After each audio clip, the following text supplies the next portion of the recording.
ഗർഭാവസ്ഥ ശിശുവായിരിക്കുമ്പോൾ സ്വന്തം അമ്മയാൽ കൊല്ലപ്പെടേണ്ടിയിരുന്നയാൾ.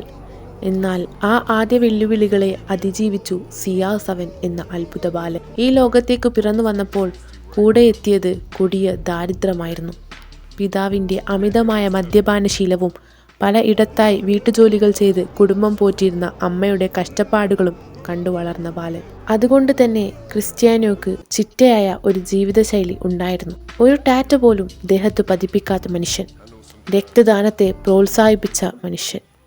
ഗ്രൗണ്ടിലും പുറത്തും അയാളുടെ ട്രെയിനിങ് രീതികൾ വരും തലമുറയ്ക്ക് ഒരു പാഠപുസ്തകം പോലെ ആയിരുന്നു. യൂറോപ്യക്കാരനായ അയാൾക്ക് ജീവിതത്തെക്കുറിച്ച് കൃത്യമായ കാഴ്ചപ്പാടുകളുണ്ടായിരുന്നു. കൂടെയുള്ള മനുഷ്യൻ്റെ വേദന തിരിച്ചറിയാനുള്ള നല്ലൊരു മനസ്സുമുണ്ട്. നല്ലൊരു വിഭാഗം യൂറോപ്യക്കാരെ പോലെ അയാളുടെ മനസ്സിൽ മതവെറിയോ വർണ്ണവെറിയോ തരിമ്പും കാണാൻ കഴിഞ്ഞില്ല. പലസ്തീനിൽ അലമുറയിട്ട് കരയുന്ന കുഞ്ഞുങ്ങളെ സ്വാന്തനിപ്പിക്കാനായി പലപ്പോഴായി അയാൾ കൊടുത്തയച്ച സഹായങ്ങൾക്ക് കയ്യും കണക്കുമില്ല. ഇങ്ങനെയൊരു മനുഷ്യനെ സെൽഫിഷ് എന്ന്, കാലം കഴിഞ്ഞു എന്നും പഴിചാരി മുറിവേൽപ്പിക്കാൻ പലപ്പോഴായി ശ്രമങ്ങൾ നടത്തിയിട്ടുണ്ട്. സർ അലക്സ് ഫെർഗൂസിൻ്റെ കീഴിൽ മാഞ്ചസ്റ്റർ യുണൈറ്റഡിൽ എത്തിയതോടെയാണ് റൊണാൾഡോ ഒരു സൂപ്പർ താരമായി മാറിയത്. അവിടെ വെച്ചാണ് അയാളുടെ കരിയർ ഒരു പുതിയ ഉയരത്തിലേക്ക് ഉയർന്നത്. 3 പ്രീമിയർ ലീഗ് കിരീടങ്ങളും ആദ്യ ബാലൺ ഡിയർ പുരസ്കാരവും അവിടെ നിന്നാണ് റൊണാൾഡോ സ്വന്തമാക്കിയത്.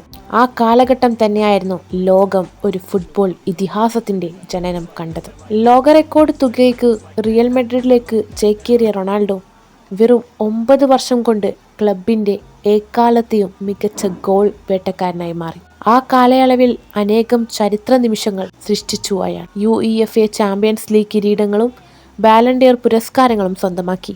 റിയൽ മാഡ്രിഡ് ജേഴ്സിയിൽ റൊണാൾഡോ എഴുതിയ ചരിത്രം ഇന്നും ഫുട്ബോൾ ലോകം ആദരവോടെ ഓർക്കുന്നു. 2018 ജുവന്റസിൽ ചേർന്ന റൊണാൾഡോ ഇറ്റലിയിലും തൻ്റെ ആധിപത്യം തെളിയിച്ചു. 3 സീസണുകളിൽ ക്ലബിൻ്റെ പ്രധാന താരമായി തിളങ്ങിയ അയാൾ 2 സീരി എ കിരീടങ്ങൾ സ്വന്തമാക്കി. പുതിയ ലീഗ്, പുതിയ വെല്ലുവിളികൾ, എന്നാൽ ഫലം ഒന്നു തന്നെ: ഗോളുകളും റെക്കോർഡുകളും വിജയങ്ങളും. 2021 റൊണാൾഡോ തൻ്റെ പഴയ തട്ടകമായ മാഞ്ചസ്റ്റർ യുണൈറ്റഡിലേക്ക് തിരിച്ചെത്തി.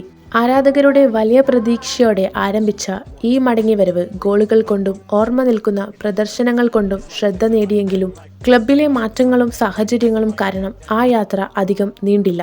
2023 സൗദി അറേബ്യയിലെ അൽ നാസർ ചേർന്ന റൊണാൾഡോ പുതിയ അധ്യായം ആരംഭിച്ചു. പ്രായം വെറുമൊരു സംഖ്യയാണെന്ന് ഓരോ മത്സരത്തിലും തെളിയിച്ചുകൊണ്ട് ഗോളുകളും റെക്കോർഡുകളും പിന്നിടുന്നു. ഇപ്പോൾ ഫുട്ബോൾ ചരിത്രത്തിൽ ആദ്യമായി 1000 കരിയർ ഗോൾസ് എന്ന ചരിത്ര നേട്ടത്തിലേക്ക് അയാൾ അതിവേഗം കുതിക്കുകയാണ്. ക്രിസ്റ്റ്യാനോ എന്ന ഇതിഹാസത്തിൻ്റെ കരിയറിന് പൂർണ്ണതയേകാൻ ഒരു വേൾഡ് കപ്പ് കിരീടം കൂടി ലഭിച്ചാൽ ആ നിമിഷം ഫുട്ബോൾ ചരിത്രത്തിലെ ഏറ്റവും മനോഹരമായ അധ്യായങ്ങളിൽ ഒന്നായി മാറും.